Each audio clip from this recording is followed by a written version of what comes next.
네, 대통령의 비속어 논란.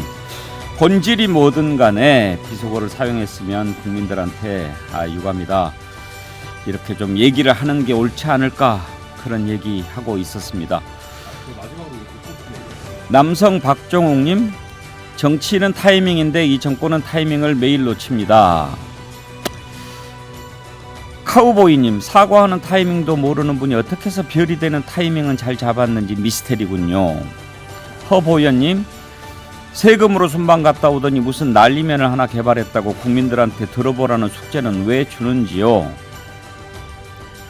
핫두님, 솔직히 너무 웃긴 게 바이든이 아니라면서 왜 미국에는 해명하고 사과하는지 모르겠어요. 난리면이면 뭐하러 미국에 해명을 하나요? 이런 의견 주셨습니다. 네, 오늘 빵 터지는 댓글 달아주신 분께 BHC 치킨 쿠폰 드릴까요? 박영호님, 열차 좌석에 구두발 올릴 때부터 알아봤습니다. 전하는 말씀 듣고 곧바로 돌아오죠. 네, 2부에서는 다른 이슈로 넘어가려고 하는데 천하람 의원, 어떤 하실 말씀이 있으실까요? 네, 마지막으로 저희가 대통령께서 뉴욕에 이제 유엔에 가셔서 하신 게 자유입니다. 예. 자유를 위한 연대. 언론의 자유도 중요하죠. 국익을 위해서 언론이 보도를 자제해야 된다. 러시아에서는 할 것 같은 얘기입니다. 자유 진영에서 그런 얘기 하면 안 되고요. 물론 언론 보도도 제한이 있겠죠. 뭐 도감청이라든지 아니면 뭐 국가 기밀을 몰래 빼돌린다든지. 하지만 그 어떤 제한도 카메라가 들어갈 수 있는 위치에서 대통령께서 발언하는 것을 보도하는 제한이 될 수는 없습니다. 그래서 국민의 알 권리에 우선하는 국익이라는 것은 매우 제한적으로 얘기해야 된다.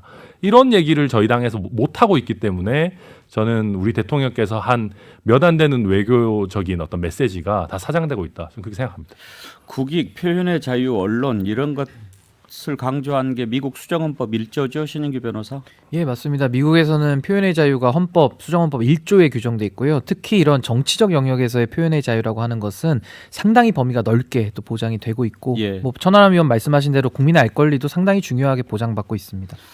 영화라든지 뭐 이런 것을 돌아보면 항상 미국에서 가장 첨예하게 부딪히는 부분이 언론의 보도와 국익이 충돌한다라고 봤을 때 과연 어떤 것을 우선시할 거냐. 케네디의 쿠바 침공 관련 것 같은 것도 마찬가지고 말이죠.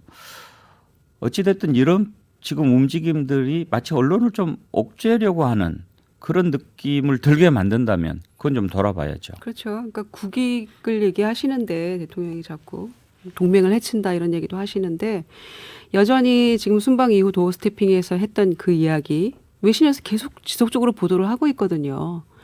이런 건 어떻게 이런 국익에 도움이 되는 이야기입니까? 그래서 강희선 대변인이 지금 대변인 하다가 외신 대변인 갔는데 굉장히 곤혹스러울 겁니다. 이 외신 이 보도들은 다 어떻게 할 겁니까? 바로 이런 것들이 스스로 국익을 해치는 자해 행위 같은 거죠, 사실. 노기충천님이 이런 글을 보내주셨는데 천하람 의원의 발언을 천하람 의원께서 좀 해명을 해주시는 게 좋을 것 같은 글입니다. 천하람님께 꼭 전해주셨으면 합니다. 천하람님, MBC가 좋든 싫든 간에 MBC를 살려주는 꼴이란 발언은 적절치 못한 것 같습니다. MBC가 마음에 안 든다고 죽여야 보수가 사나요? 다른 표현으로 하시는 게 좋을 것 같은데요. 네, 죄송합니다. 그 뜻은 아닌 네, 그런 건 아니고 저도 띄워주는 예. 정도의 취지였습니다. 그러니까 네. 이제 이분은 그 얘기를 MBC를 살려주는 꼴이다라고 하니까 전제가 마치 MBC는 죽어야 되는데 아니요. 이런 전제처럼 이분은 들으셨나 봐요. 그리고 저는 MBC가 설령 편향성이 일부 있다 하더라도 저는 편향된 언론도 나름의 존재 가치가 있다고 생각합니다. 왜냐하면 반대로 보수 진영에 편향된 언론도 있습니다. 그러니까 국민들이 다양한 겁니다. 그러니까 국민들이 뭐 보수 쪽에 좀 더 편향된 분도 계시고 진보 쪽에 편향된 분도 있는 것처럼 언론이라는 게 다양한 관점 가질 수 있다. 저는 그렇게 생각합니다. 그럼요. 한 분만 더 소개하고 다음 이슈로 넘어가죠. 사무엘 B님, 베테랑 영화가 생각이 나네요. 영화 베테랑 있죠. 미안하다고 사과 한마디 하면 될 것을 안 해서 나중에 어떤 대가를 치르게 되는지 잘 보여주는 영화인데 지금 상황하고 비슷한 것 같습니다. 그래요. 유아인이 나왔던 네. 영화죠. 베테랑 영화. 담당 수사관이 유아인을 찾아가서 한 대사입니다. 그랬나요? 네. 그냥 사과했으면 끝날 일을 왜 사과를 안 하고 여기까지 오게 했느냐. 맞아요. 황정민이 유아인한테 네, 가서 한 네, 얘기죠. 그때 뭐 어이가 없네 뭐 그 말을 네, 유행했었죠. 네. 네, 사무엘 B님 BHC 치킨 쿠폰 드리겠습니다. 감사합니다. 자, 오늘 이재명 민주당 대표가 국회에서 교섭단체 대표 연설을 했습니다. 국회의원 배지 처음 달았으니까 민주당 대표 연설, 국회 연설은 처음인데 오늘 연설 민생에 초점을 맞췄다고 했습니다만 가장 국민들이 관심을 갖는 부분은 개헌 관련이었습니다. 개헌이 필요하다라고 얘기를 했는데 김유정 의원 지금 정당 대표가 교섭단체 대표 연설에서 개헌 이야기를 공식적으로 제기한 게 처음인가요? 2014년에 문희상 비대위원장 시절에 새정치민주연합이었죠. 그때 교섭단체 대표 연설에서 올해 내로 개헌특위를 구성하자 이러면서 개헌 얘기를 하신 적이 있습니다. 아, 그랬군요. 네. 처음은 아니군요. 네, 처음은 아닙니다. 이 시점에 이재명 대표가 개헌 얘기를 왜 꺼냈는지 앞으로 어떻게 전개가 될 건지 한번 짚어보죠. 그 부분 한번 오늘 들어볼까요? 5년 단임제를 4년 중임제로 바꾸어서 책임 정치를 가능하게 하고 국정의 연속성을 높여야 합니다. 결선 투표의 도입으로 밀실 단일화가 아닌 합법적 정책 연대를 가능하게 해야 합니다. 국무총리 국회 추천제, 감사원 국회 이관과 같은 권한 분산도 중요한 과제입니다. 생명권, 환경권, 정보기본권, 동물권 같은 기본권과 자치분권을 강화해야 합니다. 직접 민주주의도 강화해야 합니다. 헌법을 바꾸는 일은 매우 어려운 일입니다. 대통령 취임 초에는 여당의 반대로, 임기 말에는 야당의 반대로 번번이 실패했습니다. 대통령 임기 중반인 22대 총선이 적기라고 생각됩니다. 올해 정기국회가 끝난 직후에 국회에 헌법개정 특위 구성을 제안드립니다.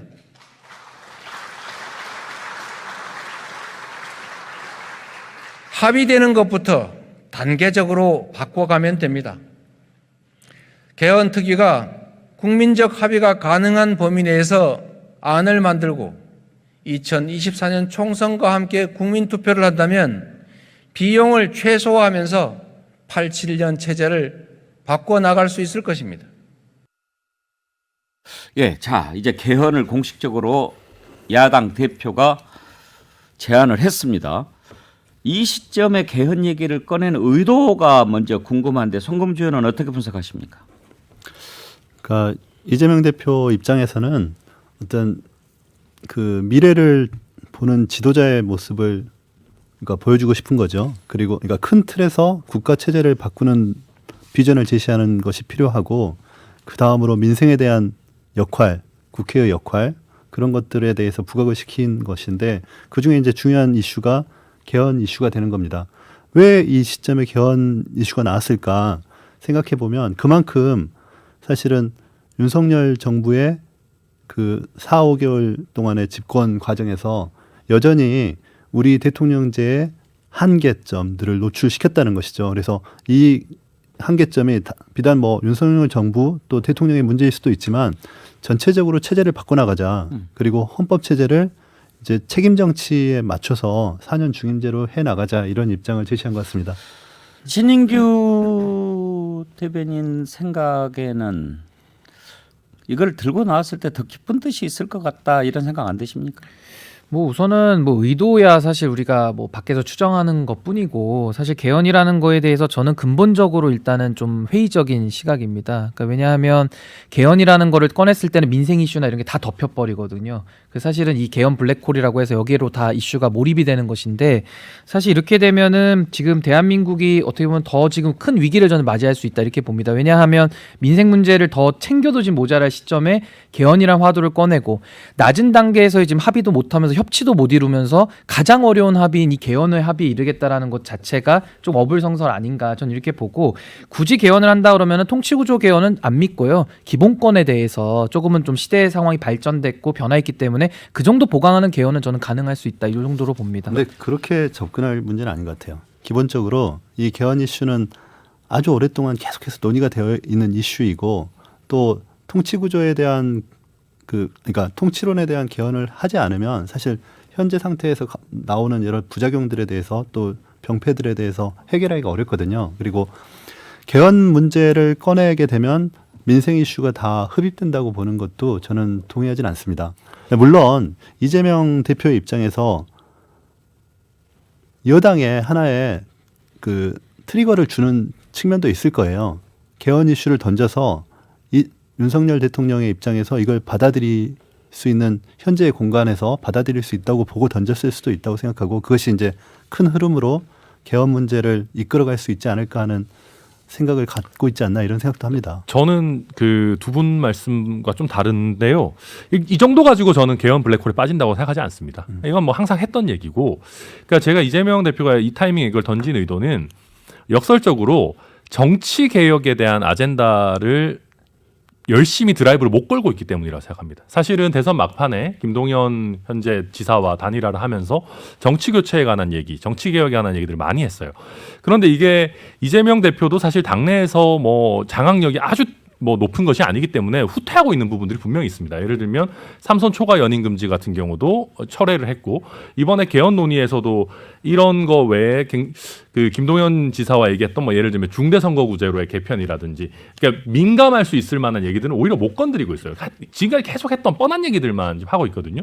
저는 그래서 이런 것들 보면 정치 개혁을 하는 느낌은 내고 싶고 개헌 논의는 띄우면서 실질적인 개혁을 할 만한 동력이 없다라는 거가 저는 앞으로 계속 더 드러날 거다, 그렇게 생각이 됩니다. 저는 좀 심상치 않게 들었는데요. 개헌을 하게 되면 어떤 것부터 이제 우리가 가장 먼저 생각하겠습니까? 대통령제 바꾸는 거지 않습니까? 그걸 뭐 이제 여러 가지 대안들이 나옵니다만 의원 내각제도 나오고, 지금 구체적으로 4년 중임제 개헌을 들고 나왔습니다. 4년 중임제 개헌을 만약에 여야가 합의해서 하게 된다면 먼 훗날 아니고 당장에 하려면 윤석열 대통령 임기를 1년 줄여야 됩니다. 이 부분에 대한 고려가 없이 4년 중임제 개헌 얘기를 과연 꺼내 들었을까 싶은데 어떻게 생각하세요? 뭐 글쎄요. 근데 이게 그렇게까지 된다면은 더더욱 복잡한 문제이긴 합니다. 근데 여론을 그런 쪽으로 어느 정도 몰고 갈 수는 있겠죠. 참고로 말씀드리면은 헌법은 개정하면서 임기 규정 같은 경우에는 개정 당시 대통령에게는 적용하지 않도록 하는 네. 규정을 두고 있긴 합니다. 그럼에도 불구하고 현역 대통령이 뭐 자진해서 내가 내 임기를 줄이겠다라고 하는 것은 뭐 할 수 있는 문제인 거거든요. 그래서 이런 거에 앞으로도 뭐 특히 윤석열 대통령에 대한 낮은 지지율과 이게 결부돼서 좀 빨리 전환해야 되는 거 아니냐라는 여론이 뭐 형성될 수도 있겠다. 저도 뭐 그렇게 생각은 됩니다. 예, 저도 그런 비슷한 느낌인데요. 그러니까 이재명 대표가 대선 때 본인의 공약했던 것 중에 하나죠. 예. 임기를 줄여서라도 나 권력구조 개편하겠다, 예. 개헌하겠다, 그런 취지 얘기를 했었는데 지금 상황에서는 쉽게 받아들이기 어렵겠죠. 윤석열 대통령이. 그런데 지금 이제 몇 개월 안 지났는데 이 정도로 엉망인 그 국정 운영을 보여줄라 치면 저는 마지막 돌파구로는 이걸 수용할 수도 있겠다, 이런 생각도 듭니다. 왜냐하면 2016년에 박근혜 정권 말기에 국회 시장연설에서 이 개헌 얘기를 했거든요.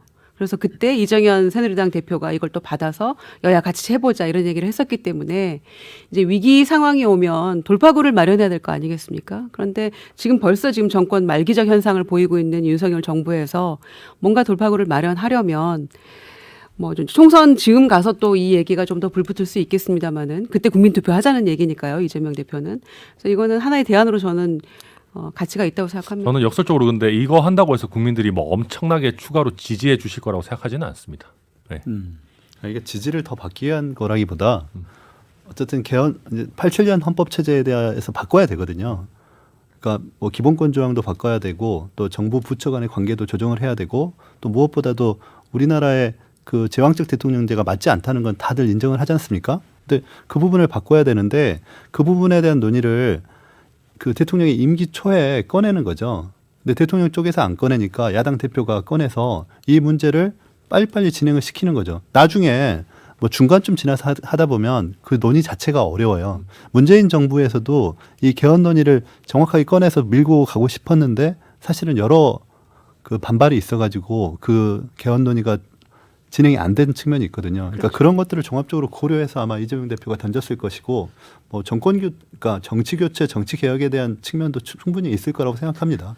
큰 틀에서 보면 오늘 이재명 대표가 대표 연설에서 개헌 얘기를 꺼낸 게 잘한 것인지는 조금 의문이에요. 민생에 초점을 맞춘다고 해놓고 개헌 얘기를 꺼내들면 언론의 관심이 민생으로 가겠습니까? 개헌으로 가겠습니까? 그 부분도 좀 그 성급한 게 아닌가 그런 생각도 들어요, 김유정 의원. 사실 아주 솔직하게 얘기하면 이렇게 국민의힘과 윤석열 정권이 못하고 있는데도 민주당 지지율은 답보 상태거든요. 그래서 뭔가 돌파구를 또 필요한 거죠. 소위 말하는 이제 이재명 대표가 본인이 갖고 있는 지금 여러 가지 어떤 위험 요소들도 있기 때문에 국민들이 지금 지켜보고 있는 것이지 지지율이 확 쏠리지 않는 상황에서 다른 쪽으로 그 국민들이 공감대를 형성할 수 있는 5년 단임제 폐해 제왕적 대통령제의 문제점에 대해서는 공감하고 있고 권력구조 개편에 대해서는 국민들이 필요성은 느끼고 있는데 역대 정권에서 군불만 떼다가 실제로 그 실행에 옮기지는 못하고 있는 그런 상황에서 그냥 화두를 던져보는 정도 시선을 조금 다른 쪽으로 해서 큰 아젠다를 하나 턱 놓는다는 측면에서는 그냥 이재명 대표로서는 할 수 있는 얘기가 아니었을까 그런 생각입니다. 저는 그게 매우 부적절하다고 봤던 이유가 민생에 대해서 말은 하면서 개헌이라는 걸 던진다는 의도 자체가 저는 조금 의심스러웠던 것이고. 근데 민생 얘기는 충분히 할 얘기는 다 예, 했거든요. 근데 이제 전 이런 겁니다. 개헌이라는 것을 하려면은요 권력 구조가 핵심인데 사실상 권력 구조 간다면 의원들마다 100개면 100가지 생각이 다 다릅니다. 자기 유불리에 따라서 있기 때문에 안 된다는 것이고 제 대안은 뭐냐면은 다행히도 우리 헌법 체제에 지방 분권에 대한 그 요소가 들어가 있어요. 그래서 이런 것들은 지방자치법 개정을 통해서라도 권력적인 분배는 충분히 이룰 수 있거든요. 그러니까 수평적 분권이 아니라 수직적 분권은 먼저 이룰 수 있습니다. 이런 것들에 대한 합의를 이루는 것이 저는 더 실질적이다 이렇게 봅니다. 자, 이제 야당의 반응이 어떻게 나올지도 궁금하고 국민들 생각은 어떨지 이런 걸 좀 지켜보면서 개헌 관련 논의는 나중에 다뤄보도록 하겠습니다. 끝으로 오늘이 이제 28일입니다. 그동안 28일 기억하는 사람들이 많은데 워낙 28일이 중요한 날짜가 돼가지고요. 이준석 대표 운명의 날이죠. 오늘 이제 가처분 신청한 것과 관련해서 심리가 있고 국민의힘 윤리위원회 열린다고 하는데 신인규 변호사 오늘 법원에 안 가셨네요. 이런 글 올린 분도 계십니다. 오늘 심리하면 예. 결과는 언제쯤 나옵니까? 예, 오늘 이제 심리를 3차, 4차, 5차 가처분을 이제 일괄해서 하는 거고요. 이제 뭐 그렇게 저는 결론을 내리는데 오래 걸리진 않을 거라고 봅니다. 시간을 좀 텀을 뒀기 때문에 저도 뭐 9월 말 내지는 10월 초 정도에는 좀 결과가 나오지 않을까 예상을 좀 해봅니다. 어떻게 될 것 같습니까? 저는 이번에는 그 혹으로 비교하자면은 전에는 혹이 하나였고 지금 혹이 3개거든요. 그래서 혹을 더 떼려다 혹을 더 붙여서 간 격이기 때문에 저는 재판장님께서 법과 원칙에 따라서 저는 인용 결정을 내릴 가능성이 매우 높다. 저는 그렇게 예측합니다. 오늘 재판부가 지난번 재판부와 같은 예, 재판부입니까? 동일한 재판부입니다. 그러면 다른 결론 나오기가 더 어려운 거 아닌가요? 예, 그래서 저도 그 논리를 또 뒤바꾸려면 더 힘들거든요. 그래서 오히려 더 헌법적인 문제, 예를 들면 뭐 처분적 법률이라든지 뭐 소급입법이라든지 여러 가지 문제가 더 있습니다. 그래서 정당민주주의 문제도 해결된 게 아니고요. 그래서 전 이 부분에 대해서는 이준석 대표가 아마 승리를 거두지 않을까 그렇게 예측을 합니다. 그러면 만약 오늘 이제 심리를 하고 결과가 지난번과 같게 나온다고 한다면 정진석 비대위도 이제 해체가 되는 건가요? 이제 이렇게 나올 겁니다. 1차 결정에서도 국민의힘의 의결에 대해서는 각하를 했고 주호영 비대위원장의 직무를 정지시킴으로써 비대위 무효를 확인했거든요. 이번에도 의결, 당원을 바꾼 거에 대해서는 뭐 손을 안 댈 가능성도 있는데 정진석 비대위원장의 직무 정지를 시킴으로써 다시 원상복구를 해라라는 취지를 쓰면은 지금 주호영 원내대표가 있기 때문에 당대표 직무대행 체제가 부활이 되고요. 거리된 최고위원에 대해서는 전국위에서 당원 당규에 따라서 이제 보궐선거를 하는 이제 그런 시스템으로 복구가 될 것 같습니다. 근데 그 보궐선거 할 수 없도록 되어 있다는 건 그러니까 당원을 이상하게 지금 바꿔놔가지고 이게 지금 뭐 당원들이 잘못한 게 아니라 저 법을 만드시는 분들이 지금 이상하게 당원 바꿔놔가지고 당규를 다시 한번 개정하는 절차를 거쳐야지 아까 되는 거죠. 요새 저희 당원 당규야 뭐 그냥 뭐 의미 없다는 소리 바꾸면 많지 않습니까? 바꾸면 되죠. 네, 오늘 바꾸면 예, 되나요? 바꾸면 네. 됩니다. 근데 어쨌든 최고위가 지금 무산된 건 아닙니다. 그 전에도 뭐 비대위원장만 무효고 비대위원은 유효다라는 이상한 법 해석이 많았는데 그거는 가처분 이의 사건에서도 비상대책위원회가 무효라고 명백하게 설시했거든요. 그래서 더 이상 이견이 없을 거다 저는 이렇게 봅니다. 당헌 당규 바꾸는 거는 민주당도 할 말 없어요. 네. 네. 근데 오늘 또 윤리위도 열린다면서요? 네, 윤리위에 대해서 지금 설이 좀 분분합니다. 원래 지금 이제 이준석 대표에 대해서는 소환 요청을 안 했기 때문에 오늘은 이준석 대표과는 안 다루는 것 아니냐라고 했다가 또 윤리위원들 일부에서는 오늘 다룰 거다라는 얘기가 좀 새어나오고 있고 지금 저도 저희 당 출입 기자한테 물어보니까 이양희 윤리위원장이 임기가 얼마 안 남았습니다. 10월 14일인가 뭐 그때까지가 임기라서 자기가 시작한 거는 끝을 내고 가겠다라는 의지가 있는 건 아니냐 뭐 이런 얘기가 지금 좀 저희 당 출입 기자들 사이에서 나오더라고요. 그래서 오늘 전격적으로 이준석 대표에 대한 추가 징계를 결정할 가능성도 있는 상태다라고 저도 듣고 있습니다. 오늘 만약에 징계를 내린다면 무조건 지난번 징계보다는 높은 걸 내리게 돼 있다면서요? 네, 그렇습니다. 네. 저는 사실 상식적으로 생각하면은 징계를 하기 어려운 상황이라고 생각하거든요. 근데 이제 제가 설마 하는 거는 늘 그 이상의 이제 대응이 나오고 있기 때문에 저도 제 상식을 믿지는 않습니다. 그러니까 그런 겁니다. 지금 이제 그 성상납이라고 하는 그 본질적인 내용에 대해서는 불송치 결정이 나왔기 때문에 결국 남아 있는 거는 발언입니다. 근데 이제 과연 지금 저희 당이 발언을 이유로 징계하는 것이 좋은 타이밍이냐? 이게 발언 논란을 더 키울 수도 있는 거기 때문에 저는 좀 안 했으면 좋겠는데 뭐 잘 모르겠습니다. 만약에 한다면 말씀하신 것처럼 중징계를 할 겁니다. 근데 윤리 관련해서 핵심은 유상범 의원이 부위원장 했었거든요. 예. 근데 그분이 지금 사임을 했기 때문에 저는 과거 윤리위와 유상범 의원이 빠진 윤리는 조금 다를 것이다. 저는 그렇게 예측을 합니다. 그래도 지금 다 누구 새로 전화. 예. 보이면 안 됐습니까? 추가로? 고임을 할 안 정신이 됐죠? 없을 겁니다. 예. 당연히 지금. 예. 뭐, 다 문자 하시겠죠, 뭐 서로. 예. 아무튼 복잡한 것 같아요. 이런 글도 올라옵니다만은 윤석열 대통령도 욕설했는데 윤리위 대상 안 됩니까? 그러니까 이론적으로는 됩니다. 왜냐하면 윤석열 대통령도 저희 당원이시기 때문에. 그래서 제가 드리는 말씀인 게 이 발언 가지고 정치인을 징계하기 시작하면은 대통령의 발언이 다시 한번 소환이 될 수밖에 없고요. 제가 권은희 의원을 전혀 좋아하지 않지만은 오늘 제가 저희 당에서 하고 있는 일 중에 가장 잘못됐다고 생각하는 것 중에 하나가 권은희 의원 건입니다. 권은희 의원의 그 경찰국 반대 이상민 장관 그 탄핵 발언에 대해서 저희 윤리위가 징계를 하겠다고 해서 권은희 의원은 오늘 불렀어요. 이게 잘 안 다뤄지고 있는데 저는 이게 우리 윤리위가 헌법 강의를 좀 들어야겠다라는 생각이 들 정도로 굉장히 부적절한 일이라고 생각합니다. 왜냐하면 헌법기관인 국회의원이 자신의 정치적 내지는 정책적 소신을 밝히는 거에 대해서 당내 하부기관에 불과한 윤리위가 징계를 하겠다라고 하는 것은 터무니없는 일이고요. 그리고 여당의 국회의원이라고 하더라도 그래도 입법부의 일원입니다. 입법부의 일원이라는 얘기는 행정부에 대해서 감시하고 견제하고 비판도 할 수 있어야 된다는 얘기인데 이 어떤 삼권 분립에 대한 기본적인 이해가 저희 윤리위가 없는 것 아닌가 굉장히 안타깝게 생각하고 있습니다. 아니 합당 과정에서 권은희 의원은 제명해주길 바랐었잖아요. 이번에 제명해주면 되겠네요. 물론 이 건으로 제명받는 거를 본인이 원하지는 않을 겁니다. 선의의 일인가 보군요. 네. 그렇다 하더라도 굉장히 부적절하다고 그렇죠. 생각합니다. 그건 부적절하지만 본인은 이 건으로 제명받고 싶지는 않겠지만 합당하면서 반대하면서 날 제명해달라 했는데 아직 그게 이루어지지 않고 있잖아요. 제가 장담하건대 권은희 의원이 원하는 게 제명이라면 제명은 안 해줄 겁니다. 그렇겠네요. 예. 아무튼 권은희 의원은 별로 안 좋아하는 것 같아요. 전혀 안 좋아한다고 하니까. 당원권 정지 6개월쯤 되겠네요. 그러니까 저는 권은희 의원 개인에 대해서 호불호의 문제가 아니라 이거는 원칙의 문제죠. 어쨌든 가처분 결정은 판사한테는 굉장히 힘든 결정일 것 같습니다. 이번 가처분 결정은 저는 뭐 제 개인적인 생각은 별도로 하고 판사가 결정하기가 쉽지 않은 구조이고 뭐 신 변호사님이 말씀하신 것처럼 그런 결론이 날 수 있을지는 좀 지켜봐야 될 것 같아요. 근데 어쨌든 여기까지 오는 과정, 5차 가처분까지 오는 과정, 그냥 쉽게 끝낼 일을 여기까지 왔다. 베테랑이 다시 생각나는 그런 거. 그동안 적중을 많이 해서 어떻게 전망하시는지 매우 궁금한데 어떻게 될 것 같습니까?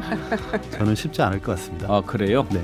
이번에는 안 된다 쪽으로 보시는 겁니까? 저는 좀 그런 생각이. 저는 미국 예를 하나 드리고 싶은데 그 성조기 소외 사건이 있었습니다. 그때 당시에 미국 연방 대법원에서 소외에 대해서 계속 강력하게 표현의 자유를 인정하는 판결을 내렸거든요. 시간이 다 돼가지고 네, 그래서 궁금했는데. 네. 예, 오늘 여기서 마칩니다. 감사합니다.